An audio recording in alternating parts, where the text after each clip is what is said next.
আসসালামু আলাইকুম। বরাবর মতো নতুন আরেকটি টেকনিক তোমাদের কাছে শেখাবো। তো আজকের টেকনিকটা হচ্ছে আমরা দুই অঙ্ক বিশিষ্ট সংখ্যাকে কিভাবে বর্গ করতে পারি খুব ইজিতে, সেটা আমরা দেখাবো। দেখো, আমরা যে কোনো সংখ্যা মানে দুই অঙ্ক বিশিষ্ট যে কোনো সংখ্যাকে আমরা এখন কিভাবে খুব সহজে তোমার হচ্ছে ক্যালকুলেটর ছাড়া আমরা জাস্ট বর্গ কত সেটা বের করে ফেলতে পারবো। তাহলে দেখো, আমরা প্রথমে লিখলাম এখানে ধরো 4, আর এখানে আমি লিখলাম তোমার 3, তাহলে 43। তাহলে 43-এর বর্গ আমরা করতে চাই, ঠিক আছে? 43-এর বর্গ আমরা করব। তাহলে দেখো, এটা করার জন্য তোমার যেটা খেয়াল রাখতে হবে যে তোমার হচ্ছে এখানে তোমার কি আছে 3, তাই না? মানে 3। তাহলে তুমি সর্বপ্রথম 3-এর উপর স্কোয়ার করবা। তো 3-এর উপর স্কোয়ার করলে কত হবে বলো তো? 9। কিন্তু আমাদের এখানে বসাইতে হবে তোমার হচ্ছে 2 অঙ্ক বসাইতে হবে। অর্থাৎ আমাদের এখানে যেহেতু 9 আছে, তার মানে তুমি সামনে একটা শূন্য বসাও, তার মানে এটা উঠতো 9। অর্থাৎ এক অঙ্ক আসলে সামনে একটা শূন্য বসে এটাকে 2 অঙ্ক বানাইতে হবে। তাহলে আমরা সর্বপ্রথম এখানে দিব কত? তোমার 9। এরপর তুমি 4-এর উপর স্কোয়ার করো। তো 4-এর উপর স্কোয়ার করলে কত হবে? 16। তাহলে এখানে তুমি বসাবা 16, ঠিক আছে? এরপর তুমি যেটা করবা যে এই 3 এবং 4, অর্থাৎ এই 4 এবং 3 এটা গুণ করো। 3 4-এ কত হয়? 12। যেটা আসবে তার সাথে তুমি আবার 2 গুণ করে দাও, তাহলে কত হয়? 12 দুগুণে 24। এই 24-এর সাথে তুমি এক্সট্রা একটা শূন্য বসাবা, ঠিক আছে? তাহলে এখানে তুমি বসাও 240। তারপর এটাকে যোগ করো, যেটা আসবে সেটা হচ্ছে আমাদের বর্গ। তাহলে দেখো, 9 আর 0 যোগ করলে কত হবে? 9। আর 0 আর 4 যোগ করলে হবে 4। আর 6 আর 2 যোগ করলে কত হবে? 8। আর 1 হবে এখানে।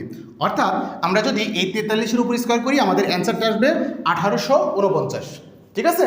তো দেখো, আমি আরেকটা এক্সাম্পল দিই, তাহলে তোমাদের আরও বিষয়টা ক্লিয়ার হবে। আমরা এরকম কয়েকটা প্রবলেম করে তোমাদের হচ্ছে এই বিষয়টাতে কনফিডেন্স বাড়িয়ে দিই। দেখো, আমরা প্রথমে লিখছিলাম 43। এখন আমরা আরেকটা সংখ্যা নেই। ধরো এটা কত নিব?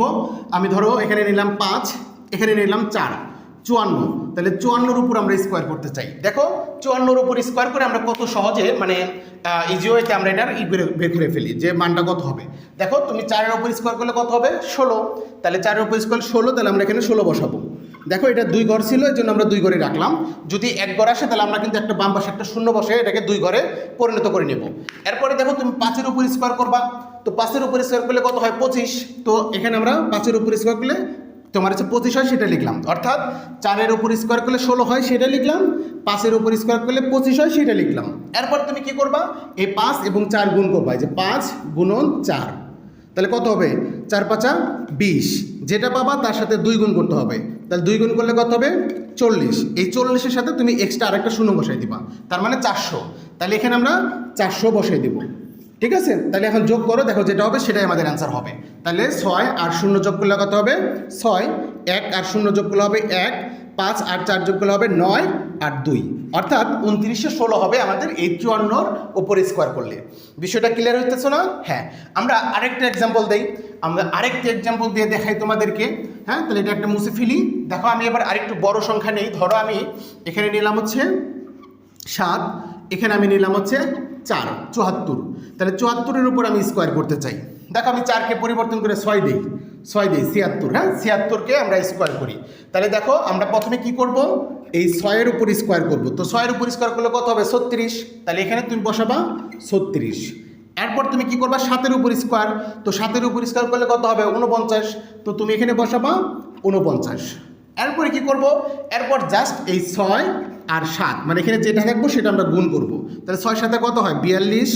এই 42-এর সাথে তুমি আবার 2 গুণ করবা। তাহলে 42-এর সাথে 2 গুণ করলে হবে কত? 84। 84 আর একটা তুমি এক্সট্রা শূন্য বসাই দেবো, অর্থাৎ 840। তাহলে এখানে তুমি 840 বসাও। এরপর তুমি যোগ করে ফেলো, যেটা আসবে সেটাই আমাদের অ্যান্সার হবে। অর্থাৎ 6 আর 0 যোগ করলে কত হবে? 6।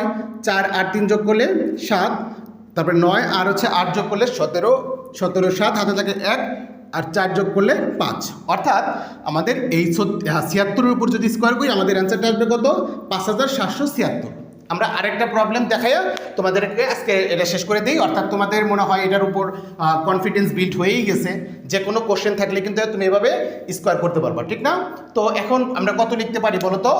আমরা এখন লিখে হচ্ছে তোমার, ধরো একটা সংখ্যা দিলাম 1 9, একটা দিলাম 9, আর একটা আমি দিই 2।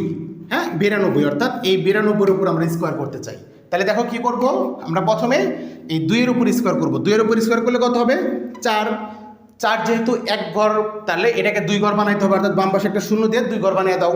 অর্থাৎ এখানে হবে 0 4। এরপর তুমি 9-এর উপর স্কোয়ার করো, 9-এর উপর স্কোয়ার করলে কত হবে 81, তাহলে এখানে তুমি 81 বসাও।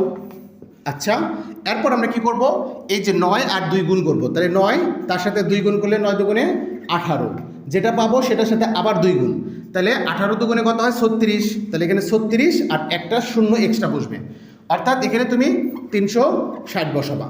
তাহলে দেখো এখন যোগ করো যে 4 আর 0 যোগ করলে কত হবে 4 আর 0 আর 6 যোগ করলে হবে 6, 4 আর 1 যোগ 3 আর 1 যোগ করলে 4 আর 8 এখানে বসে যাবে, অর্থাৎ আমাদের এই 92-এর উপর স্কোয়ার করলে আমাদের আসবে 8464। দেখো আমরা এইভাবে খুব সহজ ওয়েতে যে কোনো মানে 2 অঙ্ক বিশিষ্ট সংখ্যার বর্গ কিন্তু বের করতে পারবো, ঠিক না? তো আজকের এই টেকনিকটা তোমাদের কেমন লাগলো তোমরা একটু কমেন্টে জানাও, এবং এত সুন্দর টেকনিক তুমি শিখে ফেললা, এজন্য তোমাদের কাছের যে বন্ধুগুলো আছে বন্ধুদেরকে এই টেকনিকটা একটু শেয়ার করে দাও। সবাই সুস্থ থাকো, ভালো থাকো, আসসালামু আলাইকুম।